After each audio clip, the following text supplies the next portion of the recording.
സങ്കീർത്തനം 116. യഹോവ എൻ്റെ പ്രാർത്ഥനയും യാചനകളും കേട്ടതുകൊണ്ട് ഞാൻ അവനെ സ്നേഹിക്കുന്നു. അവൻ തൻ്റെ ചെവി എങ്കിലേക്ക് ചായ്ച്ചതുകൊണ്ട് ഞാൻ ജീവകാലമൊക്കെയും അവനെ വിളിച്ചപേക്ഷിക്കും. മരണപാശങ്ങൾ എന്നെ ചുറ്റി, പാതാള വേദനകൾ എന്നെ പിടിച്ചു. ഞാൻ കഷ്ടവും സങ്കടവും അനുഭവിച്ചു. അയ്യോ യഹോവേ, എൻ്റെ പ്രാണനെ രക്ഷിക്കണമേ എന്ന് ഞാൻ യഹോവയുടെ നാമം വിളിച്ചപേക്ഷിച്ചു.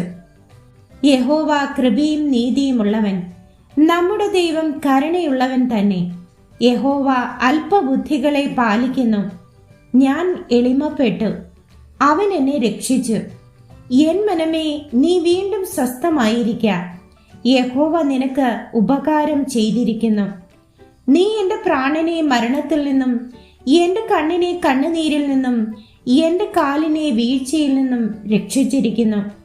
ഞാൻ ജീവനുള്ളവരുടെ ദേശത്ത് യഹോവയുടെ മുൻപാകെ നടക്കും.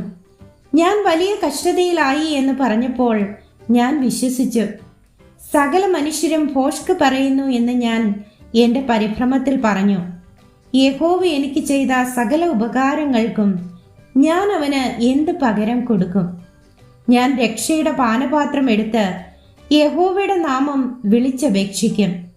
യഹോവയ്ക്ക് ഞാൻ എൻ്റെ നേർച്ചകളെ അവൻ്റെ സകല ജനവും കാണെ കഴിക്കും. തൻ്റെ ഭക്തന്മാരുടെ മരണം യഹോവയ്ക്ക് വിലയേറിയതാകുന്നു.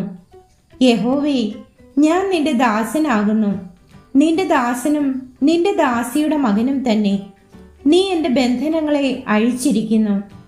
ഞാൻ നിനക്ക് സ്തോത്രയാഗം കഴിച്ച് യഹോവയുടെ നാമം വിളിച്ചപേക്ഷിക്കും. യഹോവയുടെ ആലയത്തിൻ്റെ പ്രാകാരങ്ങളിലും യെരൂശലേമേ, നിന്റെ നടുവിലും ഞാൻ യഹോവയ്ക്ക് എൻ്റെ നേർച്ചകളെ അവൻ്റെ സകല ജനവും കാണെ കഴിക്കും. യഹോവയെ സ്തുതിപ്പിൻ.